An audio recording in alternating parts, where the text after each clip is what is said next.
WWE Unreal finally released this past Tuesday. I watched all 5 episodes and I'm here to give you my thoughts on each one. Let's start off with episode 1, which is called New Era.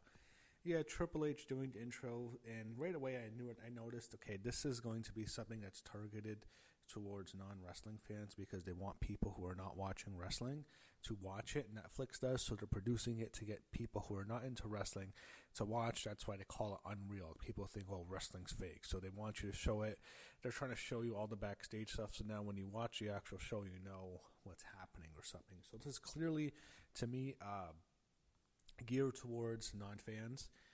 We see Cody Rhodes with his family in Atlanta. They show Cody and Triple H talking after last year's WrestleMania, which was WrestleMania 40 in Philadelphia. I'd rather watch that WrestleMania than this past year's WrestleMania because the difference is night and day. I mean, WrestleMania 40, I think, is one of the greatest WrestleManias of all time. I think it's a top 5 Mania easily, whereas WrestleMania 41 was one of the worst WrestleManias we've seen in several years.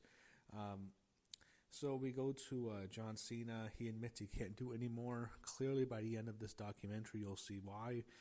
They talk about the Raw debut on Netflix, and episode 1 was basically each episode has a big event, and the first one was Raw on Netflix. We go to Rhea Ripley next. They show her injured the night after WrestleMania 40 on Raw when Liv Morgan injured her by accident. Next, we go to CM Punk. His main goal is to main event WrestleMania. They talk about the old heat he had with Triple H. Then they talk about Gorilla Position, how it's all set up. That was probably my favorite part of the first episode. I've never actually seen it. I know what Gorilla is. I mean, we see Gorilla every week now when the wrestlers walk out. But I was actually fascinated by seeing how they build Gorilla Position because I noticed, well, an arena is just an arena. How are they creating Gorilla? Like, what do they do? And it's interesting to see how they set everything up and all that. That was probably the most fascinating part. Them talking to the referees, we already knew that happened. So I was just interested in that. We meet Chris Parks. He has a feature on this. He was producing the main event, which was Seth Rollins and CM Punk. And, of course, Chris Parks was Abyss in TNA. We get to the day of Raw. The January 6th debuted this past year. The Rock's backstage. They go through Triple H's opening promo, The Rock's opening promo, which, man, looking back, that was rough. That Raw sucked. That was not a good Raw. They show Rhea and Liv highlights, and we see CM Punk and Seth Rollins highlights. And, Raw's debut on Netflix still sucked, in my opinion. It was very disappointing. Next, we go to episode 2, which is called Push. The big event here is the Royal Rumble. We're with Jey Uso, and it was kind of funny. He needed Mark Henry to clear him to get into some private parking lot or something. They feature Cody Rhodes and his late father, Dusty Rhodes, and then they show footage of him getting that Rolex watch after WrestleMania 40 last year, after he beat Roman to win the title. We saw that on Raw the following, after last year's Mania, but now they show us the footage. Yeah, I'd much rather see footage from last year's Mania than this year's Mania. They go to Saturday night's main event in December, and it's weird, they have Positively on 4th Street by Bob Dylan. It was strange. They're showing it as Kevin Owens is like killing Cody Rhodes with a package pile driver. I'm thinking, what a weird choice of music for that. They talk about who's winning the Rumble in the production meetings, not the production meetings, the writers' room. We see them all discussing who's going to win the Rumble. Everyone wants Punk, but Michael P.S. Hayes wants Jey Uso. They show footage of Punk's injury from last year's Rumble again. That show was in Tampa at Tropicana Field. Isn't that the one where the stadium got destroyed by a hurricane last year? I mean, it was a shit stadium anyway, but still. But that was Punk's injury when he got the Future Shock DDT from Drew last year. They show highlights of Cody and Kevin in that great ladder match. And then we get Rumble highlights. They show the iShow speed bit again. We see how the match plays out. And then we see Jey win. Everyone congratulate him backstage. I've made my feelings known on that. You can watch my older videos. Jey sucks. Jey's horrible. And that killed the build to WrestleMania this year. That automatically just put a bad, it's like going to WrestleMania with it's like taking out, you're on the road to WrestleMania and the car smells like shit already. It's like it ruins your trip already. That's how I kind of felt. Or something like you got a flat tire or something, and that's how I kind of felt when Jey won the Rumble. Episode 3 is called Worth the Wait. This is about both the women's rumble and the women's chamber. It's kind of about just the women get their own episode here. We start with Bianca Belair, and immediately okay, this is a woman's episode. Then we go to Chelsea Green. What's the point of this? She's disappointed. I thought you were saying, she's disappointed she's not booked at WrestleMania, which she really should have because she had a great year. But then it's like she's disappointed she's not booked at Survivor Series. I'm thinking, wow, we're going back that far already. This is how long it's been. We have so much footage back to Survivor Series, which took place in Canada and Vancouver. I'm thinking, wow, I forgot it even took place there. It was such a forgettable Survivor Series. So they show her winning the U.S. belt, the women's U.S. belt at Saturday night's main event in December. I just felt they're filling time. We got to see Dakota Kai backstage, and immediately I thought, I miss Dakota. I miss her. Why did they have to fire her? They're such assholes. Seriously, fuck TK. Why would you fire Dakota Kai? She's good in the ring. She's really pretty. People like her. She has a good following online. Why did you fire her of all people? And I think she's a free agent now, and that just annoys me. Next, we go to Charlotte Flair. The focus is on her. Ric Flair was in this, even though he's signed with AEW right now.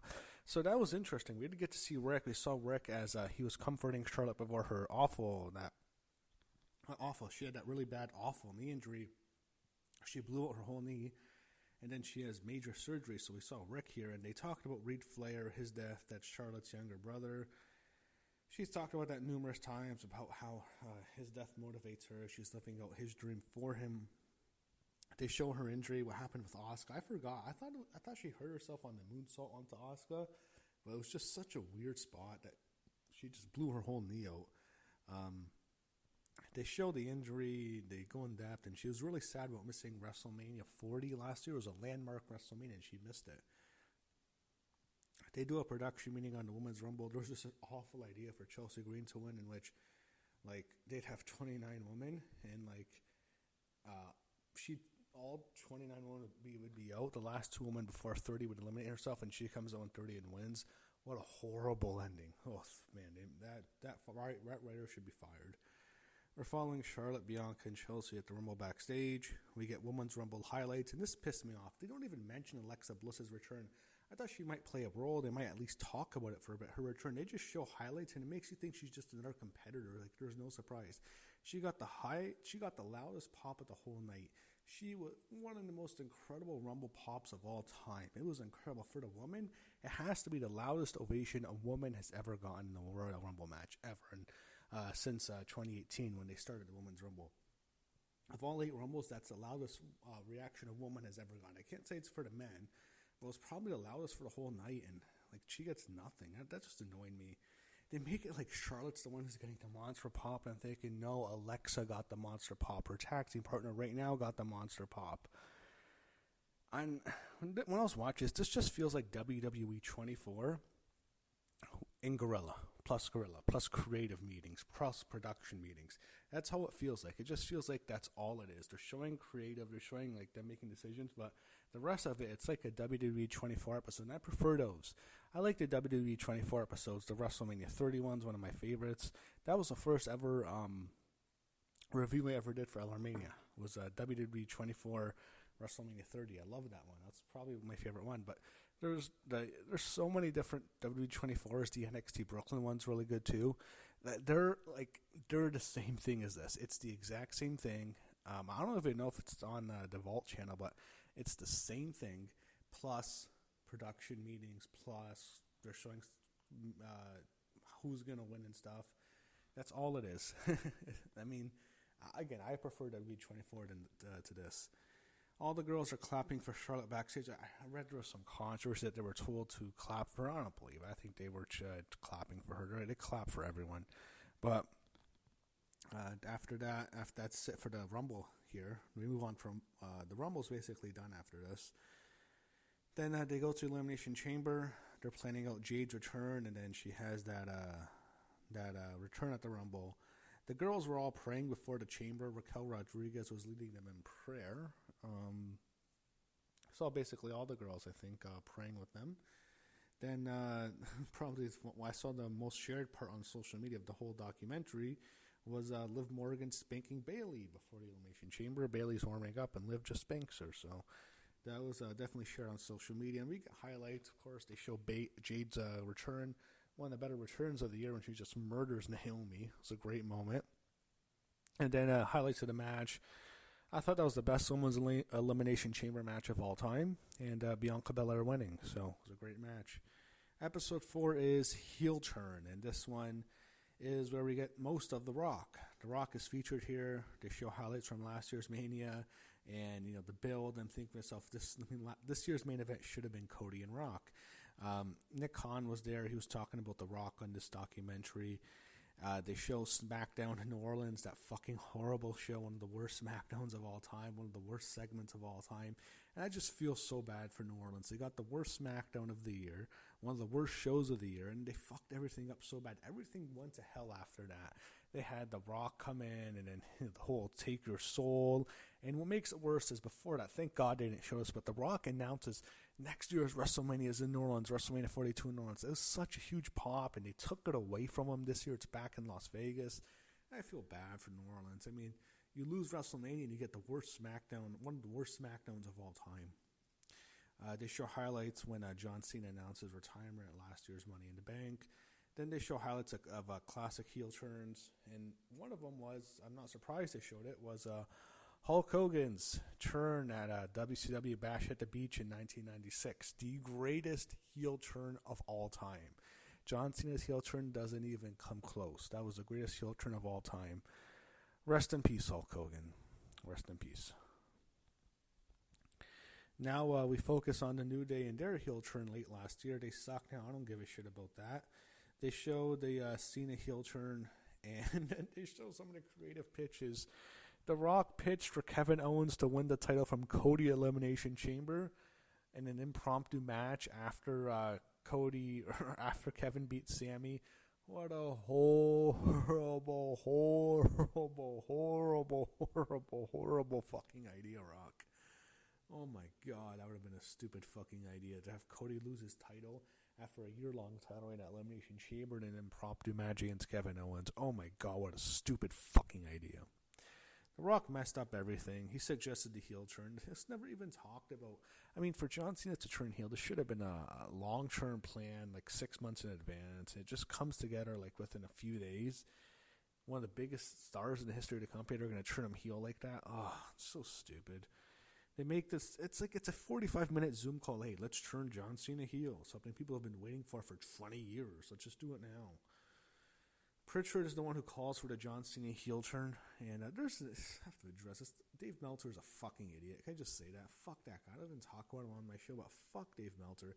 He's saying they want to make Triple H out to be some genius. Motherfucker, it was Bruce Pritchard who came up with the heel turn, not Triple H, you idiot Meltzer, you stupid moron. You goofball, you clown. Anyway, he called for the heel turn, and this WWE creative is a joke. They have Travis Scott involved in this spider web of a phone call that involves Triple H, Nick Khan, The Rock, Cody Rhodes, and John Cena. And yeah, they have to include Travis Scott to keep John Cena's heel turn a secret. Fucking so stupid. And it was actually Punk who comes up with the finish of the Chamber. They say that when they're at night of the day of the Chamber, when they're talking in Toronto before the match. They show Hunter talking with Rock at the Chamber. This whole thing is such a mess, man. Rock's just nodding his head. He just wants to be off camera. You can tell he doesn't give a shit. Oh, man. This whole thing. I hate reliving this shit. I'm so pissed off what happened this year. I just want SummerSlam to be a good show so it can, we can get some closure for that fucking horrible finish at WrestleMania. And WrestleMania can just be a bad dream. And we can go off for, go back to pre-WrestleMania, to before the Rumble, where everything went to shit for a few months. Seriously. It's like being on WWE since the last few years has been really good, but like the last 6-7 months, the beginning of this year, there's been some bad decisions. Anyway, they show Gorilla during the heel turn, and I'll admit, this is pretty epic, seeing the production truck, the reaction to John Cena's heel turn, Triple H guiding them through it. This was great. This was probably one of my favorite parts of the whole documentary. We see Travis's slap on Cody. They say Rock told Travis to slap Cody. I'll be honest, this was the best episode. Episode 4 was my favorite. Seeing the reaction to the Cena heel turn, everything that went down, how it all came about. It's a huge historical moment, even though it's really not a good turn at all. But seeing them guide everyone through it and how they kept it a secret, that was the best part so far. So it was Fourth episode I thought was the best one. Then episode 5 is WrestleMania. We start in Belgium. John Cena's first appearance as a heel. We see that Belgian boy again, who was really sad. I'll just say this: if this was made last year, I'd have more interest. WrestleMania 40 was great, and the build was great. WrestleMania 41 sucked all around. Bad build, bad show. I hate reliving the shit show, man. They focus on Jay sucking, which is funny because he does suck, all his mess ups. They were thinking, well, we might not put the belt on him. Bullshit. They were always going to put the belt on him after they had him win the Rumble. We shift to Charlotte and Tiffany. They do the infamous 0-3 promo. We see that again on SmackDown that took place in Chicago. Then they talk about the main event of night one, which was a Triple H triple threat discussion on who should win the triple threat match. Triple H wanted Punk over. Most people wanted Punk, but then they came to the decision to have Rollins win after Heyman aligned with him. We go to Jay and Gunther, and now we're at day of the show, WrestleMania 41, Night 1. Bobby Roode produced a shit match that sucked. Jay sucks, nothing else to add. I don't care. I don't want to relive this match. It was a shit match. Jay's title run sucked. Jay's a shit wrestler and a shit promo. Done with it. I don't want to talk about it anymore. Charlotte and Tiffany, they focus on Tiffany's teeth and what happened there. Charlotte was really putting her over after the match, and they embrace after the match, so I guess there's no more heat. They show Triple H giving CM Punk words of encouragement for his main event match, which was the triple threat with Seth Rollins and Roman Reigns. We got highlights of the triple threat. Great match. It really was great, but I just thought to myself, this is like WWE 24. It really doesn't feel anything really unique that much. I mean, I was just thinking, all right, they could have just produced a 24 and like released on the vault. I mean, I'll say this: I think this was better than last year's WrestleMania documentary, the WrestleMania 40 documentary that they had to make The Rock look really good in. That bullshit documentary. This was way better than that. That sucked. They released that on YouTube. I think it was a horrible documentary, but this was way better than that. So the triple threat, they show it. Punk's very emotional both before and after the match because it's his first WrestleMania main event. He's happy he gets the main event, WrestleMania 41. They show Becky and Seth celebrating. Becky is really putting over Michael Hayes for his production of the match. And the match was great. It was a great match, that triple threat. And then we got another great triple threat when we start with night 2. The women's triple threat is featured, which opened the show. Io Sky, Bianca Belair, Rhea Ripley. We see Bianca's finger injury, which was early in the match. They show highlights. It was an amazing match. It was awesome. I actually liked it a little bit better than the men's triple threat from night 1 that main evented. It's fun seeing the producer celebrate after an amazing match, which is good. I mean, it's much better watching that than showing the Jay and Gunther match or the Cena Cody match, which we'll get to, because both those matches were shit. And seeing the producer's reaction there compared to this, it's very telling. Which matches were good and which matches sucked. So they show Damage Control celebrating with Io after her win. We see Asuka, Dakota Kai, Kairi Sane all crying. And I felt just bad because, oh man, they fired Dakota after that. But they show Damage Control all celebrating with Io. They're all very emotional for her.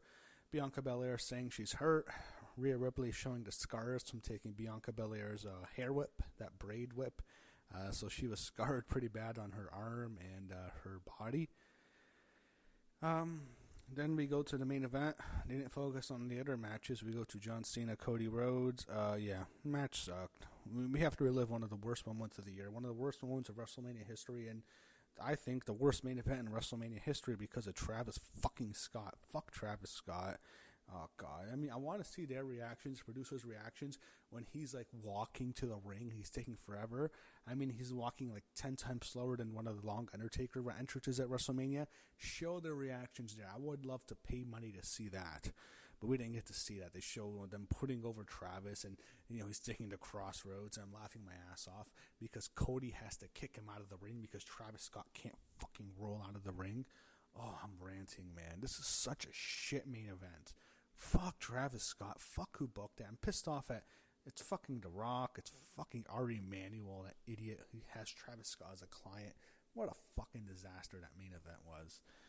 Anyway, Bobby Roode, he produced the main event, so he gets to produce 2 stinkers. That was the biggest problem with WrestleMania 40 when I look back. The main event of Night 2, John Cena, Cody Rhodes, and the World Heavyweight Championship of Night 1, Jey Uso and Gunther. So both major title matches, both world title matches for the men's, sucked. That was the biggest problem of last year's WrestleMania. Or this year's WrestleMania, if you will. But that was the biggest problem. Both world title matches sucked. Anyway, that's it. That's it for the documentary. Triple H is saying, that's it for our off-season. Maybe I'll go to the Gordon Ramsay Grill and get a burger, and that's your off-season, I guess, if you're in WWE. And you're back in Vegas next year because you screwed New Orleans. That was nice of you, WWE. But, yeah, this documentary, I didn't hate it. The 4th episode was my favorite. The 5th episode was just like a 24 documentary. It was okay. Just WrestleMania wasn't very good. I'll say this. I hope SummerSlam is better this year than WrestleMania was, because looking back, WrestleMania 41 sucked. So I think WWE Unreal will be a better documentary next year as long as WrestleMania 42 is better than WrestleMania 41, which I think it should be.